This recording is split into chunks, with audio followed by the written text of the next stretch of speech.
So how many bushel baskets do you have? How many do you own? How many bushel baskets do you use on a daily basis? And I know some of the young people here today are thinking and maybe scratching their heads internally, what is a bushel basket? And for those of us who grew up on the farm, why, we know exactly what a bushel basket looks like. We know how big it is. And of course, on the dairy farm that I grew up in, we had lots of bushel baskets. They were metal, lightweight metal, galvanized, although through the years of use, you could no longer see the galvanized part of the metal, and they had rope handles. At least ours did. I think it was my dad's way of inflicting pain upon us children. But maybe all bushel baskets came with rope handles. I don't know. I just know growing up on the farm, our bushel baskets were large. They had the ability to haul lots of silage to the cows, and they had rope handles on them. Bushel baskets. They come in many different varied ways. And you and I have lots of them.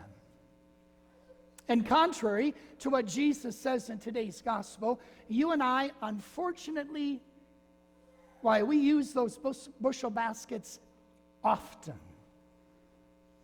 And we use them to cover the light. People don't light a light and put it under a bushel basket, Jesus says today. No, they put it on a lampstand so it gives light to all in the house. Jesus didn't have a clue, did he? Sometimes we put that light on a lampstand, but a lot of times it gets hidden under these big bushel baskets. They have different sizes and they have different names. There's the bushel basket called the lack of time. I bet you have one or two of those. Because oftentimes that's what prohibits you and I from allowing the light that God has entrusted to us to shine brightly out into the world and the community in which we live. And we use that bushel basket and we cover our light on a daily basis. There's just not enough time, and that becomes our reason for not letting the light shine forth. There just isn't enough time. I'm just way, way too busy. I bet you have at least one of those bushel baskets. I know I do. And then there's the bushel basket called the comparison bushel basket. Why, we have those all the time, and we use those to cover our light because, of course, we have convinced ourselves that, well, they're smarter than we are, and they're more talented than we are, and why, they're faster than we are, and they can get this done much quicker than we can. And so that becomes our reasoning for not allowing our light to shine into the darkness of the world. And so we take that bushel basket of comparison and we plop it right on top of the light. And then there's the bushel basket called the blame bushel basket. You know what that one looks like, where we're constantly blaming this, that, or that person, or whatever it might be, for the reason why we just can't quite seem to do what God is calling us to do. And that, quite simply, is to bring seasoning and to bring light into the darkness of our world. There's always someone or something to blame.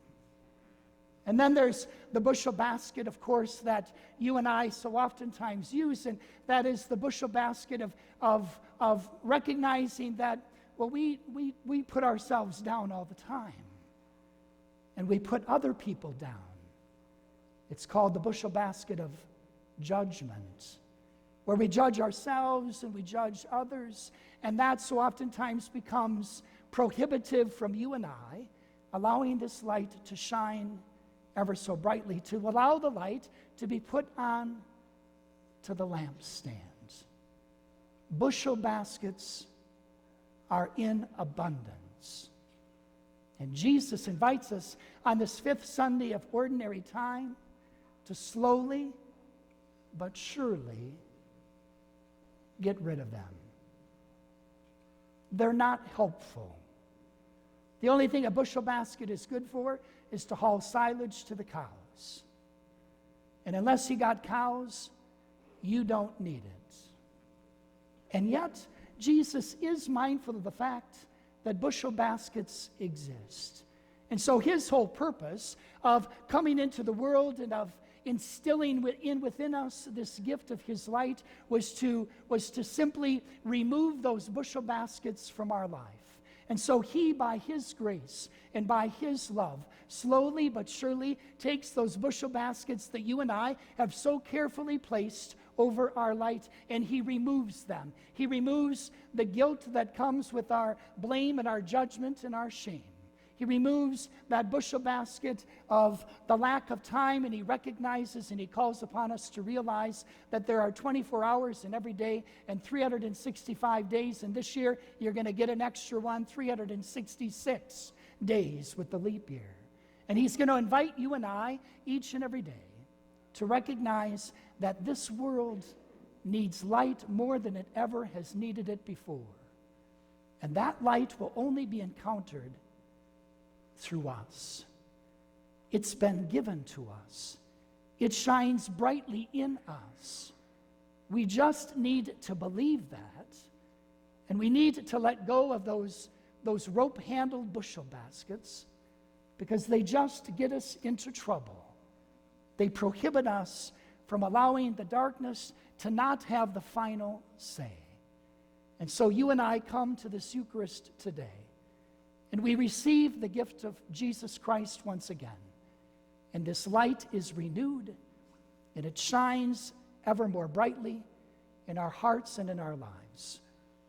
So let us go out. Let us leave our bushel baskets here. Let us leave them behind. Let us go out so that our light, which is Christ Jesus within us, might be placed on a lampstand so that everyone can see it.